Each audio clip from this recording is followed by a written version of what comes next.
Con mucho gusto a Patricia de Beso. Ella es coordinadora del Instituto de Economía y Paz en México. Bienvenida. Gracias, Héctor. Buenas tardes. Muchas gracias. Buenas tardes.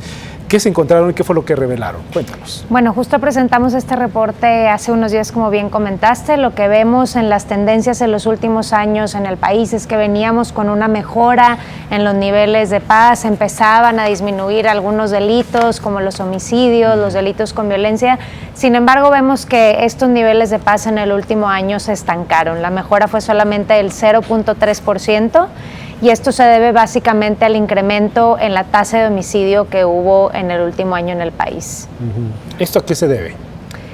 Bueno, creemos, o lo que observamos a través de comparar algunos indicadores, es que el crimen organizado evidentemente sigue presente en el país. Si bien habían cambiado a partir del 2011 algunas de sus actividades de los enfrentamientos armados con las autoridades en las calles, migraron las actividades al secuestro, a la extorsión. Sin embargo, ahora parece que empiezan otra vez los conflictos armados entre ellos, ¿no? Más del 50% de los homicidios registrados el año pasado en México tienen que ver con la delincuencia organizada. Y esto solamente, o más bien únicamente, tiene que ver con las responsabilidades de las autoridades estatales, locales, o en conjunto también con el gobierno federal, Patricia. Sí, definitivamente aquí es un análisis a los tres niveles de gobierno, pero por otro lado también hablamos de un concepto en este reporte, en este análisis, que se llama la paz positiva, ¿no? La paz negativa es con la que medimos el índice, es decir, la ausencia de violencia o el miedo a la violencia, y por lo tanto utilizamos indicadores como la tasa de homicidio y de delitos con violencia. Sin embargo, cuando hablamos de paz positiva, pues hablamos de aquellas condiciones que realmente podrían cambiar las cosas de raíz, ¿no? Y entonces hablamos del combate a la corrupción, el buen funcionamiento del gobierno, los niveles de capital humano, es decir, el acceso a la educación y a la salud, sí. Y esas son las transformaciones de fondo que realmente están correlacionadas con la violencia en el país, ¿no? Justo traía este apartado sobre la paz positiva, me llamó mucho la atención, ya ustedes lo estarán viendo en nuestra pantalla en algún momento, sobre lo que es la paz positiva. Y vale la pena recalcarlo porque algunas personas dicen, bueno, ¿existe? ¿De qué se trata? Por ejemplo, el buen funcionamiento del gobierno. Esa es parte de la paz positiva, el buen funcionamiento del gobierno. Así es. Después, la distribución equitativa de los recursos. Y estamos hablando de qué tipo de recursos. De los recursos económicos, ¿no? Claro. El libre flujo de información. Así es acceso a la información y específicamente la tasa de periodistas muertos, la censura. Entorno empresarial sólido. Ahí vemos qué tanto acceso hay para abrir nuevos negocios en los estados y para que prosperen sobre todo y que haya más empleo. También algo que tiene que ver con la paz positiva, y estaremos enumerando esto, el alto nivel de capital humano. Ahí medimos específicamente el acceso a la educación en el país y el acceso a la salud. ¿La aceptación de los derechos de los demás? Aquí obviamente nos referimos al respeto a los derechos humanos, pero específicamente un factor dentro de eso que medimos es la equidad de género que hay en el país. Los bajos niveles de corrupción, ya tiene que ver con todo lo que hemos mencionado. Así es, ¿no? Con la prevalencia de la corrupción. Y también las buenas relaciones con los vecinos. Me llamó mucho la atención. Las buenas relaciones con los vecinos, parte de la paz positiva. Sí, se habla mucho de la participación ciudadana hoy en día, se oye bien, creo que todos estamos de acuerdo que se necesita, pero muchas veces no sabemos pues cómo se agarra, ¿no? Cómo se hace. Entonces, se aplica. Sí, cómo se aplica. Entonces nosotros dijimos, vámonos al núcleo más directo, que es la relación con los vecinos, ¿no? Si queremos cambiar la ciudad y queremos cambiar el país, que está muy bien, pues hay que empezar a cambiar la propia calle, la propia colonia.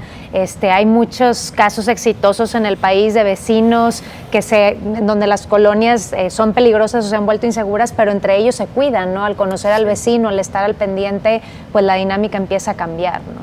Cuando la sociedad se deja de preocuparse de la puerta de su casa hacia adentro, ¿no? Cuando empieza a ver que algo está ocurriendo afuera de su casa, en su entorno, en su cuadra, ¿no? Exactamente, sí, y hacia adentro también, ¿no? Definitivamente la paz es un proceso que va desde... Primero, claro. Así es, desde el individuo. Sin violencia intrafamiliar, ¿no? Exactamente. Con la propia equidad, de respeto entre los integrantes de la familia.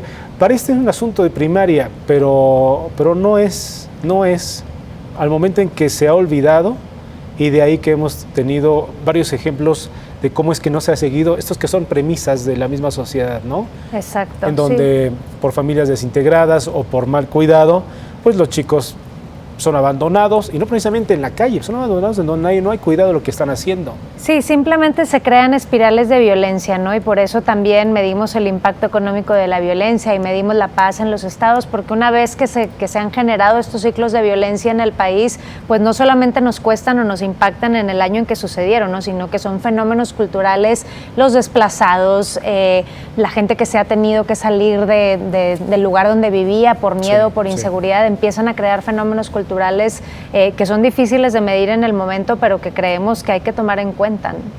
En resumen, entonces, Patricia, en este índice de paz que se presentó, estamos estancados en general, y en algunos de los elementos, algunos de los sectores que ustedes enumeran, para mal, han ido en aumento, como el caso de violencia o algunos delitos.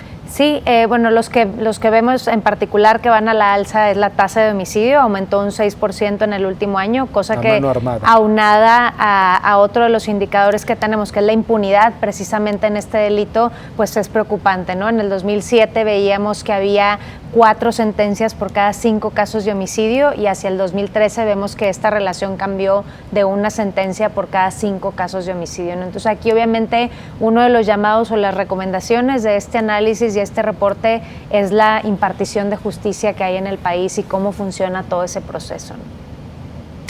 Una tarea muy complicada.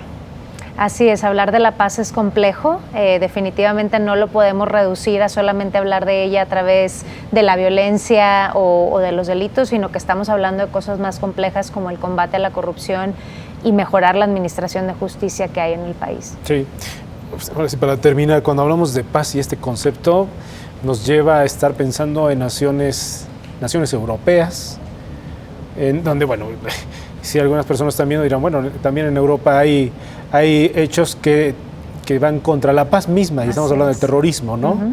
Pero estamos hablando de temas mucho más de fondo que tienen que ver con la sociedad. Exactamente, creo que hay que resistirnos muchas veces a hablar de la paz solamente a través de los niveles de violencia, investigar un poco más y realmente encontrar esos puntos de entrada que harán cambiar la situación. Definitivamente, lo vuelvo a repetir, el factor que está más correlacionado con la violencia hoy en día en el país es la corrupción. La corrupción. Muy bien, Patricia, muchas gracias. ¿Dónde se puede consultar este informe? Sí, la página donde pueden consultar los mapas y el informe completo es www.visionofhumanity.org.